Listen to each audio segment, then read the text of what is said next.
দক্ষতা। এই যেমন লর্ডসে চলা টেস্ট চ্যাম্পিয়নশিপের ফাইনাল, যারা নিখুঁত চোখে দেখছেন তাদের চোখে ফাস্ট ফরওয়ার্ডিং যে টেস্টে 2 দিনে কত গল্পই তো বন্দী হয়েছে। অজি অধিনায়ক পেট কামিন্স 300 উইকেটের মালিক হলেন ওদের যেই ম্যাচে সবচেয়ে ভোগানো কাগিসো রাবাদার উইকেটটা নিয়েই। সাথে লর্ডসে অধিনায়ক হিসেবে 43 বছরের পুরনো এক রেকর্ড ভেঙে সেরা বোলিং ফিগারের জন্মটাও তো করলেন এই পেসার। মজার ব্যাপার হলো, কামিন্স 2011 সালে এই দক্ষিণ আফ্রিকার বিপক্ষেই টেস্ট অভিষেকে 7 উইকেট নিয়ে হয়েছিলেন ম্যাচ সেরা ক্রিকেটার। এখানেই কি থেমেছে সব? না, 2 দিন গত হওয়া যেই ম্যাচে পেসারদের ফাইনালে দক্ষিণ আফ্রিকাও তো ছুরি ঘোরালো অজি ব্যাটারদের সামনে। লুঙ্গি এনগিদি, যিনি 10 মাস পর টেস্টে ফিরেই গুড়িয়ে দিলেন অজিদের ব্যাটিং লাইন আপ।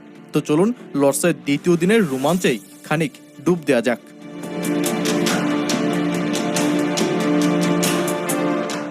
মাত্র 43 রানেই 4 উইকেট হারিয়ে দ্বিতীয় দিন শুরু করে দক্ষিণ আফ্রিকা। দলটাকে ফেস করতে হচ্ছিল টেস্টের ভয়ঙ্কর 3 pacer Pat Cummins, Josh Hazlewood ও মিচেল স্টার্ককে। তাই যেই মাঠে রাবাদা, মার্কো জেনসনরা কাঁপিয়ে তুলেছেন, সেখানে দ্বিতীয় দিনে যে অজি এই 3 ট্রয়ির উৎসব চলছে তা ছিল অনুমেয়।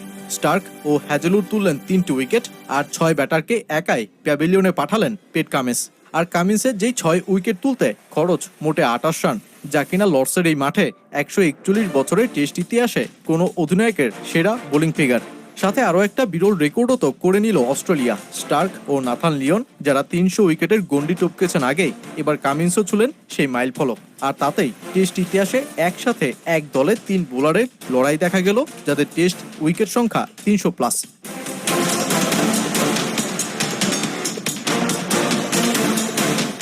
টেম্বা ভাবুমা ও ডেভিড ব্যাডিংহ্যামের লড়াই শেষেও দক্ষিণ আফ্রিকাকে থামতে হয় 138 রানে। তাই 74 রানে এগিয়ে থেকে দ্বিতীয় ইনিংস শুরু করে অস্ট্রেলিয়া। কিন্তু এবারও প্রোটিয়া 4 পেসার অজি ইনিংসে লাগালো আগুন। কাগিসো রাবাদা এবারও ওসমান খাজার উইকেট তুলেই ইনিংস শুরু করেন আর তোলেন 3 উইকেট। লুঙ্গি এনগিদি, যিনি প্রথম ইনিংসে নাখোশ করেছেন, তিনি এবার অজি মিডল অর্ডার ধসিয়ে তুললেন 3 উইকেট। 73 রানেই তখন কামিন্সদের নাই 7 উইকেট। কিন্তু তখনও যে শেষ হয়নি চমকটা।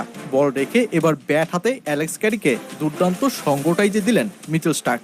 দুজনার জুটি গড়িয়ে যায় 61 রানে। অ্যালেক্স ক্যারিও ফিরলেন, কিন্তু প্রোটিয়াদের ক্যাচ মিসে ঠিকই 47 বলের ইনিংস খেলে অপরাজিত হয়েই মাঠ ছাড়েন স্টার্ক। আর অস্ট্রেলিয়া 8 উইকেট হারিয়ে 144 রানে শেষ করে দিন।